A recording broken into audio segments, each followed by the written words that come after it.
So we've got Kathy Ostrander-Roberts here today with her guest Stephen Burr to talk about house moving in the Kennebunks. Thank you, Kathy. Thanks. Hello, everyone. Thanks for coming out on the COVID night. Good to see you all. I love it when you get to wave people. It's so cool. We decided to do this topic on moving houses in the Kennebunks because a lot of times, Stephen and I, as historians and nerds, Kim, I know you do too, you research deeds and all kinds of, information on houses, but then a lot of times you're trying to find when they were built. And the snafu to that thought is lots of times you can research deeds all the way back to when there was vacant land. But what we've been learning over the years so many times is they just decided as early as the 18th and 19th centuries, if they wanted to, they'd pick their house up and move it someplace else.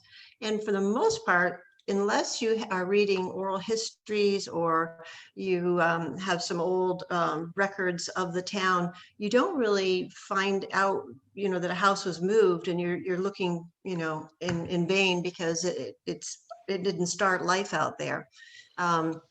I'm going to go to a share screen. I usually do, and we'll just pull up some images. See if I can do this. All right. Hold on just a second. Doesn't want me to do it. I love that I'm so inept at this stuff. All right, hold on just a second. Try one more time. When in doubt, try again. All right, so let's see if it will let me go home. Here we go. We'll get there. We will get there. All right, voila. Moving houses in Kennebunk, aka resourceful Yankees. So if you didn't want to waste the wood, or you didn't have the money, and you had a lot of horses, you would just pick your house up and move it. More recently, this is happening today. I think Denise, one of the folks on this Zoom, said that there was a house, in fact, moved today in San Francisco. So it's something that still is going on.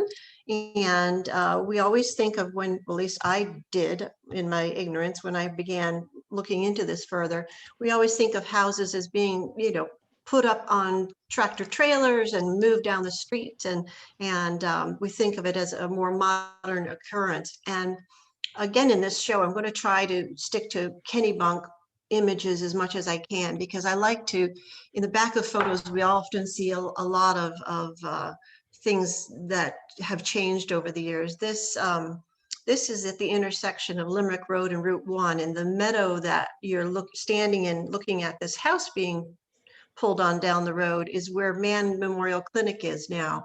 And that nice, beautiful cape in the background is now a restaurant. So just for a point of reference. Now, we don't know what this little cottage was. It was just, it's just a slide to show that more, recently houses are picked up and moved in this manner. One that comes to mind is the, I don't know if we all remember the Crapo Motors that used to be on Route 1 down by Shoppers Village. They used to sell cars there, and that house was another house that had been moved. Actually, it's gone now. In 2003, this house was again picked up on, it was cut in half from, the top floor from the bottom. The side part of the house was taken down. The chimney was taken down. It was loaded onto a tractor trailer, and it was moved down to Bill Johnson's Johnson Hall Museum, as he used to call it, which is down in Wells, just at the border of Wells and Kennebunk.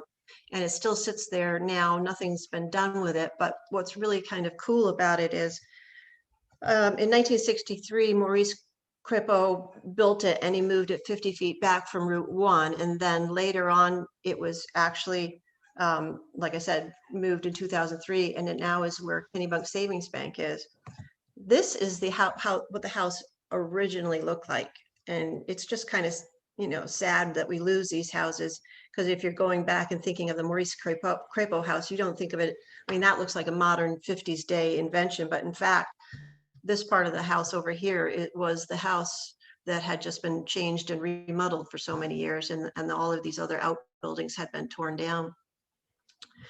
And I always wondered, well, how the hell did they do it? How did they, what happened? How did they get the houses up off the ground? And so Stephen sent me this picture. And Stephen, you can explain what's going on here. Well, what they would do is they had what these are, the wooden things that the horses attached to are windlass. And the horse would be attached to the windlass, and the horse would walk around in a circle. And as the horse walked around in a circle, you probably can't see my hands, but it would pull Well, the house. Yeah, so you're attached from that windlass to the house. And so it's like a giant gear that goes around and around, that actually pulls it right off its foundation. The picture on the right actually shows two windlasses. So that was probably a bigger house. Yeah, and then they would load it up on planks or some kind of dollies or something of that sort and attach cattle to it or horses and continue to the new site. Or I've seen the windlasses used as they went down the road, and they would just move so many feet. Oh, that would be a slow way to do it for sure. Yeah, they would move so many feet and they would get up to the windlass, and then they would move the windlass down the road. Wow. And then keep going until they got the house to the new site. They definitely were resourceful. This slide shows that on the left, there were some patents that came out that they could use. They would create dollies that would travel over planks to support the house, under the house, to help move it. I think here in Kennebunk, they just basically probably use straight planks or rolled greased logs. They're, probably very simple. The house was, as you can see in the middle shot here, the house would be braced so that it wouldn't come down. More often than not, they would take the chimney down, because en route to the new place, sometimes the chimney would fall down on people. So a lot of times they would take the chimney off at the roof line and move it. This is another one, slide Stephen gave me, and I think what it shows is just how many animals it took to move a house. They were not talking tractors. We're talking either horses, mules, or oxen. And quite often, wintertime was the easiest time to do it, because it would slide across the snow even easier. This next one, this kind of, Andrew Walker, obviously, a lot of you know of him. He kept a diary in Kennebunk, and he is one of the sources we use a lot to find out what houses were moved. We're really lucky that we have his records, because for the most part, I don't think we would know which houses were moved where without them. This one here is talking about a one-story dwelling house that stood on the eastern side of the Kennebunk River, nearly opposite the shipyards. And in this case, they used, I think it was 30 yoke of oxen. I can't see with my little screen here, but they used many, many yoke of oxen. Yep, 30 yoke of oxen attached to the building. And they pulled this all the way up to pretty much where the modern day high school is now.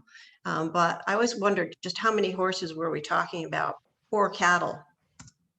This picture shows the farm of Ed I. Littlefield in West Kennebunk and many of his cattle. And I'm sure he was one of the people used to help employ when people wanted to move houses. In the background, the building on the left is now the Kennebunk post office building. The house facing us in this picture is actually on Maple Street. It's the old Mitchell homestead, but this just shows, the strength of the size of these animals that they use to move houses. We get a good idea of what they're talking about. Stephen, I'm going to let you take this one. Well, this is the James Osborne house. It stood on the site of the library. And when the library, Henry Parsons purchased the lot in 1906 to give it to the town, and he also gave the library to the town, and he paid for construction. And this was moved downtown behind the Ross block and converted, well, actually it was already converted to a duplex. Sidney Fuller had purchased the property in the late 1800s and had converted it to a duplex.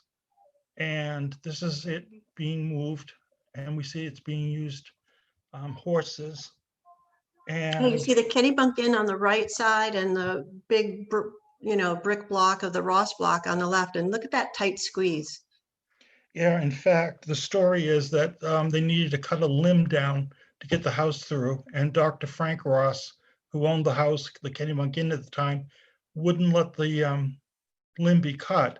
But the problem was the horse was in front, or the house was in front of his barn, so he couldn't get out to make house calls. So he had to give in. And this house stood for a while, right? And on Grove It was from Street. 1967 to 1963 before it was torn down for parking. Yep, And modern ways. Heat Mailing was a house mover. He worked with Henry Fuller Curtis a lot, and he would bring his crew and his horse, and the horse was hitched to the top of the windlass. The horse then circled the windlass, often all day, winding the rope around the drums and pulling the building off its foundation and onto skids or rollers. Then a team of horses or oxen would pull the building to its new site. Yep. I think that just is the fun. I'm so glad somebody had the wherewithal to take that photo. So Henry Fuller Curtis, his father was, and none of this really is all that relevant, but his father, Ralph, was a house moving maniac himself. In fact, on Grove Street, as you turn onto Grove Street from Main Street, the house direct ahead of you was Ralph Curtis's home. Ralph actually picked this house up from a site on Fletcher Street up by what is now the high school, and moved it all the way down to this site in the early 1800s. You guys will recognize it as this house today. It was what we call modernized, and that different roof was put in place by William Barry. What about 1911, Steve? I think is about when he was probably a little earlier, maybe Yeah. late 1800s. So he's changed out a little bit, but that house originally started out on Fletcher Street. And this talks a little bit, and again, the Walker Diaries is just a segue to that. He bought houses at the landing, and then he hauled one of them to the village, and he did it in two parts. The barn was done at 7 o'clock in the evening, and for this case, for that house we're talking about, it took 50 yoke of oxen. And the ones he's referring to, this is an old photo of Grove Street. The Ralph Curtis house is here at the top. That is now the condominiums, Curtis condominiums. And the house he's talking about was this one here. And to do it, he actually had this one that was owned by a man named Perkins. He actually pushed this one, had it pulled back farther from the road. And this is the one that he brought up from the landing. And what they look like today, they're still here. One is green and one is yellow. And as you come down Grove Street, they still stand just fine. Steve, you can do this one. Excuse me, you startled me. The house that we're talking about is the one right up front here. Yep, this one here.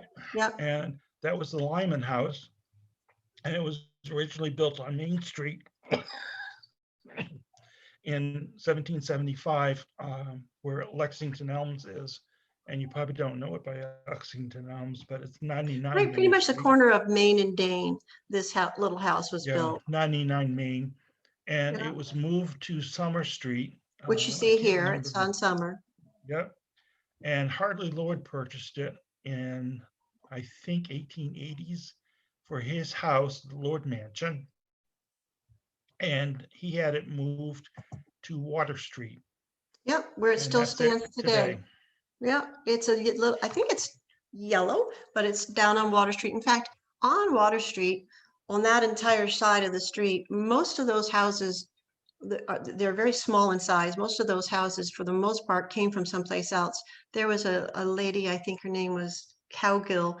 She would, if somebody was tearing down a house, she would ask them for the L section of the house, and she'd move it down here to Water Street. She owned the land there. And so most of those smaller houses were originally the L's of larger houses that she moved down there. And she had quite a business going on with, she ran them as tenements during her era. And I think about a year ago, they were for sale. The entire side of that street was for sale for something over $1 million, and it didn't go. So now slowly they've been selling those individually to people, because that's, no one wanted to buy the whole thing. So it didn't matter how big a building was when it came to moving. You have to think that at this time, there aren't many telephone wires. I mean, the telephone came in, what would you say, Steve, 1897-ish? The 1894, the August 1st, they were turned So- on. And So you'll notice you've got maybe some telegraph wires. They came in a little earlier, but most part, you don't have to worry about your overhead wires. So even tall buildings like this one, which is the G.H. Brown grocery store, were moved. This sat where New Morning, the health food store, is now. And they decided that they would pick it all up and move it across the street. And now it is known as this building. Known, claim to fame, a Zumba building. And best that names. was in 1945. Marshall Weeman moved that. When I first moved here, Marshall Weeman was still around. The Weeman's an old name in town. So yeah, so they just picked it up, and it was where the health food store is, and they moved it right across the street.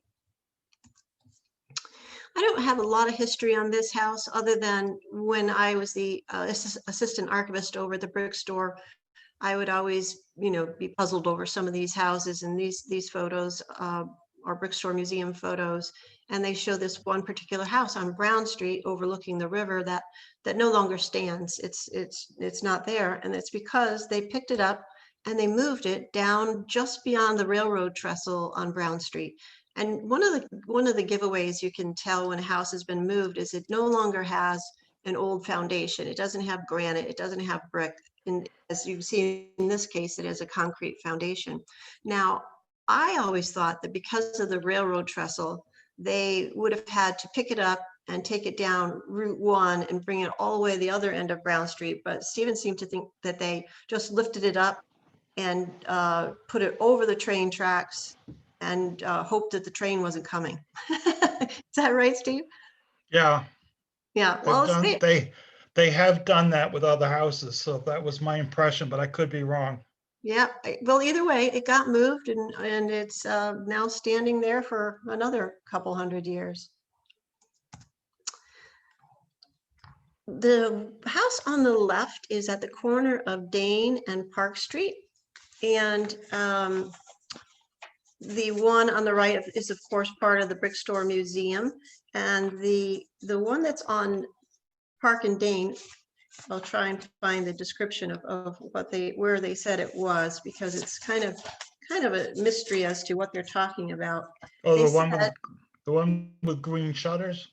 The yellow house. Yep, right down here. Oh, This the one. yellow house. I'm Yeah, sorry. they said that this was in a history by Remick. It says that this house stood on the Wells Road leading from Boothby Beach, excuse me, to Kennebunk. Now, in my mind, that could be just about anywhere down there. That could be Boothby Road. That could be Route 35. I just really wasn't clear on what they were talking about, but it was moved here to the corner of Park in about 1830, actually a little bit before that, by a guy named Edward Greenough, who lived in it till 1831. And then later on in life, as they did oftentimes, I'm sure when they moved it, it was just this, regular facade. But as Stephen pointed out to me, they would have added this section here, and they enlarged the windows, I guess, in the Victorian era, so that, that was all the fashion. So, but it was in fact moved there. It wasn't there originally. The Clark building, which is the last building of the Brick Store Museum, there's a nice old picture of it, used to stand down on the corner of Main and Water Streets, and it was moved up to its present location about, anyway, I'll finish the story. Moved up to its present location about 1860. moving along. This house, Ivory Gilpatrick home, is now standing at 199 Catmausen Road. It no longer has its barns or any of its outbuildings, and I'm always amazed at these old photos make the houses look so enormous. And you know, you look at them now and you think, wow, it's a pretty tiny little cape. But that came from Lower Brown Street originally, and it's nice to have the old photos for compare and contrast. Stephen, you can take this one. Stephen. Story Mansion. Oh, yes. The Story Mansion wasn't the first house for the Storr family. They arrived around 1750 or between 1750 and 1760. And actually in the back behind the Storr Mansion, where the condominiums are now, they built a small 2-room with a garret type cape. And that building stood on that site until about 1894. And Emery Andrews, who was involved with the mills on Water Street, purchased the lot for his son, Paul I. Andrews, and they built the house that is currently the condominiums. And at first they moved the house back onto what was Lafayette Street, and then it actually became, I think, Lord Street. And soon after that, in June, I think, of 1994, they moved it to Hovey Street. Was it 94? Excuse me, 1894. 1894. Yep. Yeah. And it was moved across, and it was actually, it was in the newspaper, so we know the date, and we have reference to it. Yep. We don't. Go ahead. Go ahead. We're not sure exactly when it was built. There's some conflicted history is whether the stores arrived in 1747 or 1750, and whether the house was built in 1750 or 1755 or 1758. Yeah, there's been a lot of a lot of conflicting articles. I think I'm leaving it here on this screen for a couple of reasons. Right now, across, so Storr Street is running this way. I don't know if you can see my cursor, but this is Storr Street running this way. And right now there's a giant building there that's where John Downing's real estate office is. And this water that you see used to be a pond that they would cut ice from that was part of the river. And they have, over the years, they filled that in to be the parking lot that is now there off of Berry Court. But the house that Stephen is talking about now is at 2 Swan Street, and it's 15 Swan Street, and it's ironically painted red, which I think, Hovey, excuse me. Yeah. It's originally painted red, like it was one of the first houses to be painted that color in the village, and now here it is again back to red. So I think that's kind of neat. So we would like to eventually get a plaque for this house, because I don't think a lot of people really realize just that it's one of the first houses in the village. Now, you say I was asked if they still move houses. Well, they absolutely do. The Americana Workshop up on Route 1 originally was in Parsonsfield. Cynthia, the owner of that, had been looking for a long time for a house that she could dismantle and turn into her antique store here in Kennebunk. And it had to be a certain size. I believe it had to be 10 by 30. And she had a friend in Parsonsfield who just happened to let her know about a house that was being torn down. And here's a picture of it up top. And she had it taken apart beam by beam, every piece, windows, everything, and numbered. That's kind of how houses are moved more readily these days, because you don't have to worry about telephone poles and such. And it was brought into Kennebunk. I can't remember the year, but not that long ago. And it now sits at 111 York Street. I'm sure a lot of you have been there, but that was an old farm originally in Parsonsfield. Stephen, this one you're more familiar with than I am. It's at 15 High Street. So I'm going to let you chat. That one is supposed to have been on the corner of Storer and Main, which would be 10 Main Street today. It was supposed to have been built by Joseph Storer. He was the son of Joseph Storer, Colonel Storer, and he used it as a store and post office and customs office. Kennebunk did have a customs office because of the shipyard at the landing on Summer Street. And as you can see, if you look at the porch or the vestibule and you compare the two of them, you can see they're very identical. And two different sources give two different histories of the building. One says it was taken down and rebuilt on High Street, and one says it was moved, and one says it was Joseph Hatch Jr., and another one says it was Isaac Lord. There's no So way to tell. Well, when I traced the deeds, the deed for Joseph Hatch seemed to make more sense and seemed to follow through to today than the Isaac Lord deed. So I will be able to tell better when I can get to deeds in Alfred and double check those. When you look at this picture on the left, I believe this is on High Street, and when it was actually after it had been moved to High Street, you can see trolley tracks in the foreground as well. You always kind of look for notes as to when a house was where and how to date a photograph. So to me, that indicates that it was on High Street. High Street, of course, was a lot wider then, and now it's accommodates 2 lanes of cars. So interesting there. And that was in 1830 that it was moved. Yep, that would make sense, because then that later picture is probably 1880. These two houses are very similar because they belong to the same family. They belong to the Kimball family. And the Kimbells lived on the Ross Road back in the 1800s and even earlier. They were one of the first families here in Kennebunk. And both of these houses came to different locations. This first one on the left is at 21 Portland Road. There's a sign over the door that says it's the 1810 house, but nobody seems to know why that's referring to that date. And I'm wondering if that's, when it was built or if that's when it was moved.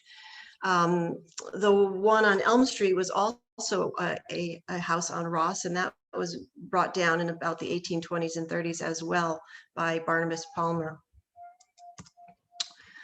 Summer Street, Stephen, take that one.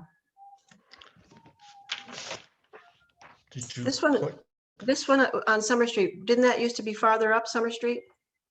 Yeah. Summer Street House is now located at 19 on the corner of Park and Summer, and it was originally located on the lots of 29 and 31 Summer Street on the same side further up. Captain George Lord purchased the property, and he sold half the lot to his brother Ivory, and he moved it in 1834, and they both built houses on those lots. So it's just come down the road a little bit, but still a big house. The one on the right is a 2-family. It's been here on Grove Street for a number of years. It was moved here by Frank Ross, the physician who dabbled in real estate. And he brought it down from the Blueberry Plains area on Weber Hill Road in 1884. And it's been sitting here ever since, and it's been a 2-family since that time. 20 Park Street, June Houston lives there now.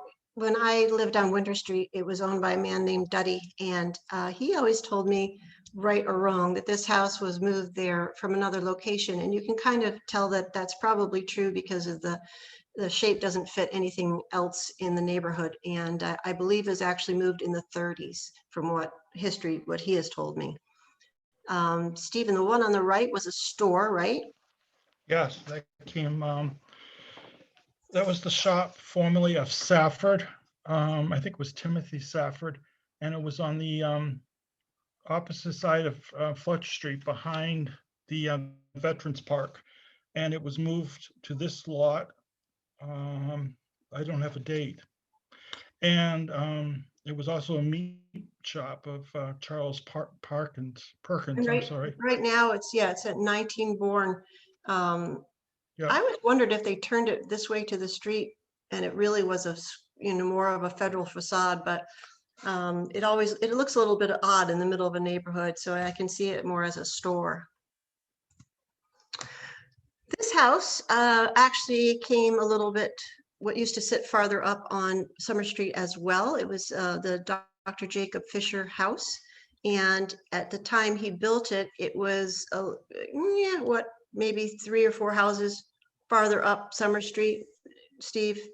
And 21 Summer Street, it was maybe? it was at 21, yeah, at that area, yeah. And he used to, rave that he had unobstructed views of the church. And I'm not really sure, why did he move it down farther? Do you know? He didn't. Nathaniel Lord moved it to build his house. He had a 2-story Greek revival with double end porches with the Greek And so he just columns. wanted the lot and Yeah. sent this one on down the road. This Seemed was to an happen a older, lot. out of style. Yeah, isn't that funny? Nowadays Yep. we just tear them down, which is so sad. Yeah. I'm glad they didn't. This is an unusual photograph, I know. It is a photo of a child at a house on Sea Road. If you look at this farm back here, this farm still stands. At the time, it was known as the Furbish Farm. And this house is the one I'll be talking about. This is one of the oldest houses in Kennebunk that I am aware of. There's a handful that were built 1750s era, and this is one of them. It stands as you're going down to the ocean, just before the cut-through road that I cannot think of the name of. What's the name of that road, Stephen, that goes between Sea Road and Summer Street? Heath Road. Heathrow. Yeah, Okay. Heathrow. So just before the Heath Road is this little cape, and I'll show you what it looks like now. It's now this house, and it's owned by Greg Church and his lovely wife. And this house originally stood really down close to the Malzam River. It was constructed by a man named William Butlin somewhere in the 1750s. And the last resident who lived there was a man named I'm trying to think, Sam. They called him Stinky Sam.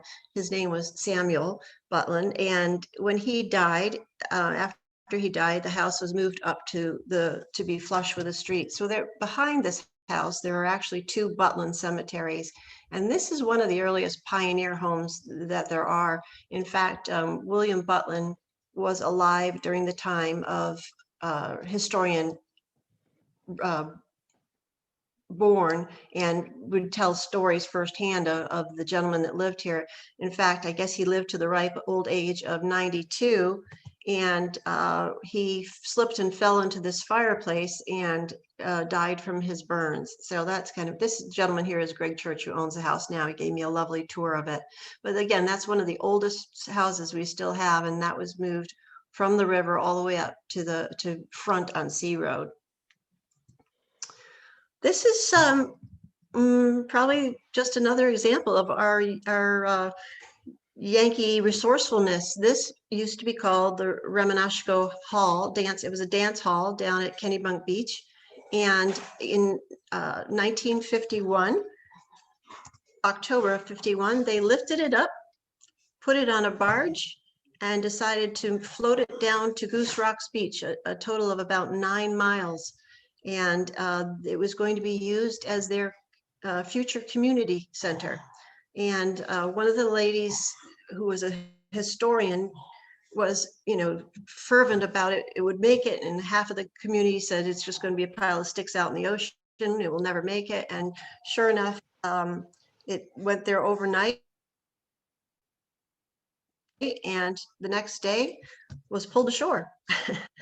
I think it's a pretty funny photo, because there's no way in heck that these people actually must have been able to move this building by hand, but it was actually pulled ashore, and it is now the Goose Rocks Beach Community House. You can just see this part of it here is what we were showing in that previous photo. And that's the sum of our show tonight for moved houses. But we have learned that there are, Steve and we counted at one point, there are at least 40 some odd houses that are still standing in Kennebunk that were moved from someplace else. It doesn't tell us the number that have been moved and torn down, obviously, but we know that for a fact there's just oodles and oodles of them out there. And so just kind of fun to know that your house maybe started out someplace else if you live in an old house. I've changed the settings so you can unmute yourself if you have questions. And if you're not comfortable doing that, you can also put them in the chat and we'll pass them along. Oh, we got a hand, Bryce. Yeah. I have a Go question. ahead. I actually own a house in Kennebunkport that I've been told has been moved from Pier Road. It's a cottage, and I'm trying to figure out what's the best way for me to research it. I've tried looking through old photo books and actually spoke to the woman whose father owned it. He had been the pastor on the Church of the Cape, and apparently there were some cottages, I guess, down on Pier Road. And at some point that industry folded and the cottage was moved up on Old Cape Road where it stands now with a couple of additions. And I'd love to figure out some way to research it and learn a little bit more about it. What's your address down on Old Cape Road? Just the It's number. 104 Old Cape Uh-huh. Road. It's right opposite Grove Street where the Foxbury Wood condos are. Oh, yeah, I know where that is. Stephen, you can tell me if I'm out of my mind on this, but probably the best bet for you would be the Kennebunkport Historical Society. Have you talked with them at all? I went there right before they were doing the whole rebuilding Ah, of the center, and Okay. I haven't been back in there to do any more with them. Trying to think of what the hotel was that was on the Pier Road. that Langford closed. Hotel? No, Langsford was down on the other end of Cape Yeah. Porpoise. you might Began with want to talk. S. Oh, you might want to talk with Sharon Cummings, and Okay. you can find her on Facebook. Uh-huh. She does Throwback Thursdays for the Kennebunk Historical Society on that forum, and I'm not sure. I'm sure there's a way to reach her through that, but she's really knowledgeable about Kennebunkport, whereas I'm more of the other side of the river. But let us Yeah. know how you make out. Okay. Kim, did you have an idea? Yeah, what about Tom Bradbury? He's got a long history down in the port, Nope. and with the Church on the Cape. Yep. He Yep, might be no, a really good resource for you. that's Thank you. true. Yeah. That's true. And he's with the Kennebunkport Conservation Trust. Yeah. Yeah, Tom's a really good resource. That's true. Good input. Any other questions? Don't see any. This was very enjoyable. Thank you. Oh, you're welcome. Thanks for coming out. Okay, so it says chat 6. What does that mean, Allison? At 6. I'm not sure. Doesn't matter. Thanks all for visiting tonight, and thanks Steve for helping me out. And if you have more questions, I'm pretty easy to reach around town. Thanks, Allison. Thank you. Thank Thanks, you, Kathy. Kathy and Steve. Bye, guys. Yes, Bye, thank you, Denise. Steve. Bye.